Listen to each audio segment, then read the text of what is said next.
Continuamos con nuestro libro de lengua materna español y nuestro libro de lengua materna español lecturas.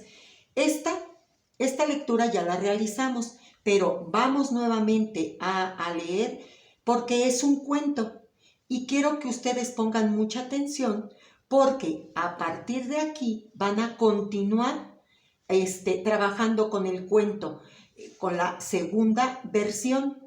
¿Sí? Por eso necesito que ustedes escuchen bien, escuchen, pongan atención, para saber si ustedes están escribiendo su cuento con las características que debe llevar.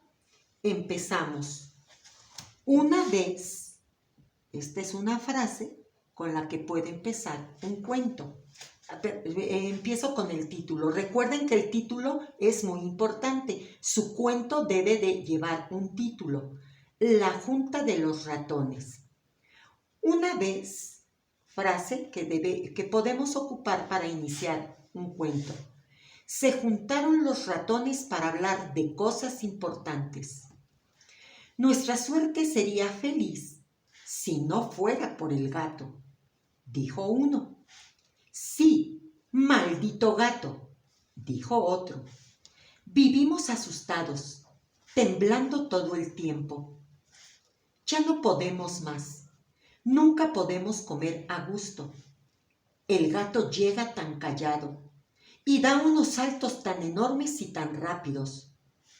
Otros muchos ratones tomaron la palabra y a veces hablaban varios al mismo tiempo, pero a nadie se le ocurría la manera de evitar tamaños sustos. De repente, por encima de todas las voces, se oyeron los gritos de un ratón que tenía fama de inteligente.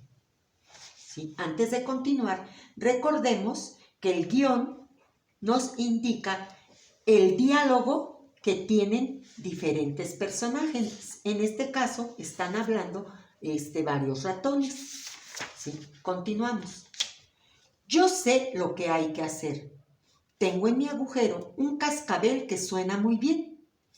Ese es el remedio. Basta esperar que el gato esté dormido y colgarle el cascabel al cuello. Así, cada vez que el gato nos ande buscando, él mismo nos avisará y podremos escapar a tiempo. El discurso fue un gran éxito.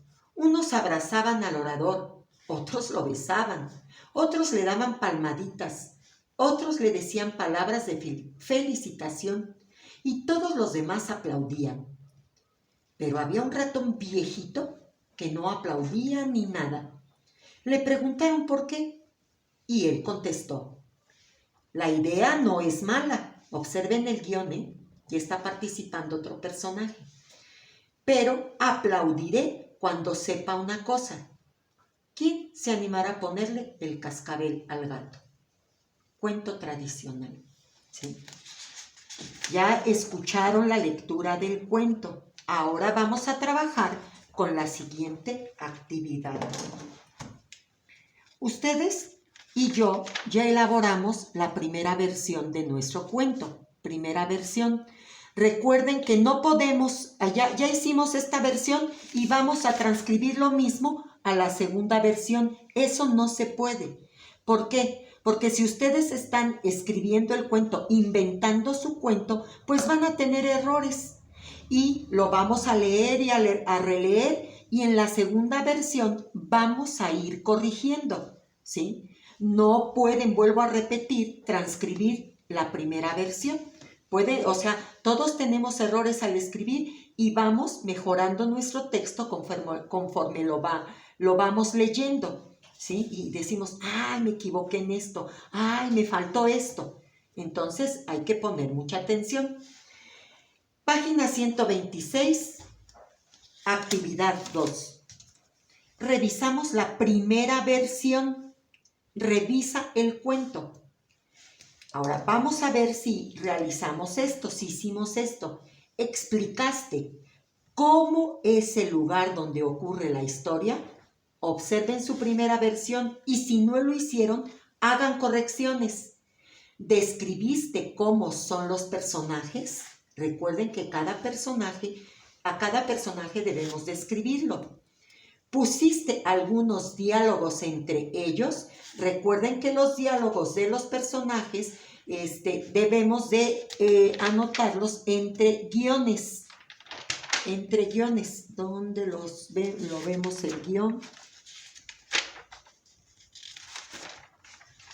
Bueno, ahorita les enseño que ya lo vimos en la lección, en la lectura del ratón, que los diálogos de los personajes deben de ir entre guiones, ¿sí? Debemos de empezarlo con un guión, perdón, no estoy diciendo mal. ¿Marcaste los diálogos con guiones? Fíjate en el ejemplo, y aquí tenemos un diálogo de este cuento del ratón que se espantó con la nube que tenía forma de gato. Voy a coger unas flores, dijo la madre. Esto es lo que está diciendo la madre y por eso va entre guiones. Yo me quedaré aquí mirando las nubes, dijo el ratoncito. Observen los guiones. ¿Usaste expresiones como las que se usan en los cuentos? Por ejemplo, érase una vez y para terminar el cuento, colorín colorado, este cuento ha terminado. Recuerden que hicimos un ejercicio con diferentes frases y las ubicamos, las que deben de ir al inicio, en medio y al cierre del cuento o al final del cuento. ¿Usaste signos de interrogación o de admiración? ¿Le pusiste título? Esto es muy importante, que su cuento lleve un título. Página 127. Lean todas las características que debe de tener un cuento, ¿sí? Léanlo para que vayan mejorando su texto. Revisa qué partes podrías cambiar para que tu cuento sea más interesante, claro o divertido. Escribe la segunda versión de tu cuento. Aquí vamos a trabajar con la segunda versión de tu cuento. Actividad 3. Leemos el cuento de un compañero. Esto lo vamos a trabajar en la reunión virtual que tengamos el viernes. Intercambien sus cuentos y léanlos. Van a participar algunos de ustedes leyendo la segunda versión de sus cuentos. Y alguien también va a participar diciendo si consideran que le hace falta algo o que está completo. ¿De qué tratan? ¿Quiénes son los personajes? ¿Cuál es la parte más emocionante? ¿Por qué terminan así? Y aquí terminamos la actividad de nuestro libro de español.